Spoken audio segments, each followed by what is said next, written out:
briefly about yourself. Well, thank you for having me here, first of all. The other thing is that when it comes to graffiti, I started writing graffiti in this neighborhood of Astoria in 1977. I was 11 years old, and I started writing graffiti in 77, like I said. And I fell in love with it because I was drawing since I was 3. So the first graffiti I noticed was in about 1974. But then really in 76, when I was 10, I noticed certain pieces that I started to understand what they said.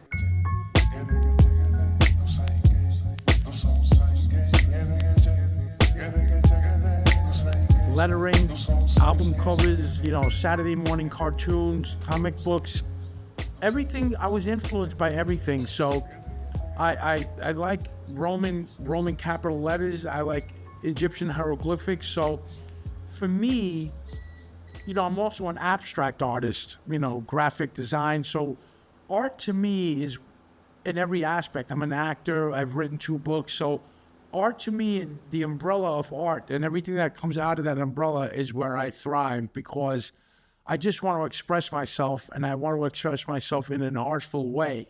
I love martial arts, as we were talking. I love Bruce Lee, Muhammad Ali. These people were artists who expressed themselves physically and through writing.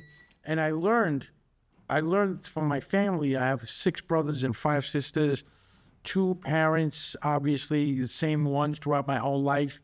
And so I learned everything in the schoolyard. But the school that the yard was in, the alphabet that they taught us wasn't enough. We had to reinvent the alphabet for ourselves.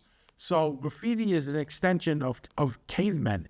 So cavemen wrote what they saw. They drew what they saw. They saw a buffalo, they drew it. They saw a deer, they drew it. They saw a dinosaur, possibly they drew it. So graffiti art in the world has become a phenomenon, whereas in the 70s, there was a handful of writers in New York City, basically.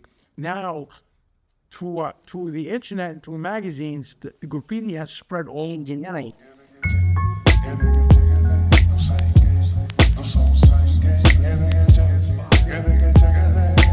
I'm an abstract artist as well, but today I came with graffiti because it seems to be that graffiti has reached an apex in popularity, so I want to show that side of my art as well as the abstract, the cartoony. So I combined a lot of things. I combined my cartoon stuff here, my abstract writing here. This piece looks like scribble scrabble, but it's not. It actually says something.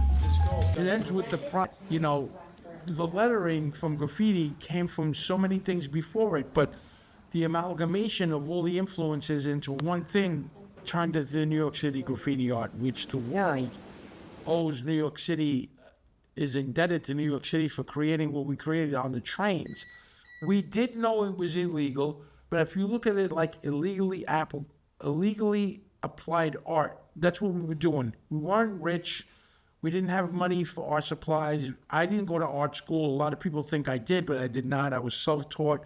I'm a musician. I taught myself how to play drums. I taught myself how to play guitar.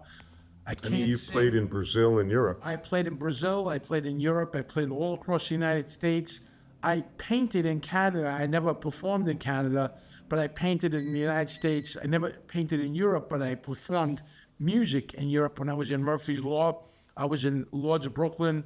I was in my own bands that I formed, the original material, because when I started to play covers, but I thought that originals would be the thing that would get you further in the musical world, because when you play covers, you're playing another band's music. So playing originals was more of a creative process for me, and I'm really into the creative process, especially in a band, on a team. So I was really good in baseball. I was an athlete. I was good on a team. I was good as a team player, and I'm still a team player, except I'm doing a lot of things. So I'm doing a lot of solo shows lately because it's just very difficult to get a group of people together with COVID and all this stuff. So I'm glad I'm here. I'm glad I'm creative. I'm glad to be alive. And I got to say thank you to you. You're a great man, and you've got a great space and a great spirit. So God bless you, and thank you for having me, Louie KR.ONE. Now, are these all original? All original. Look at the extensive catalog.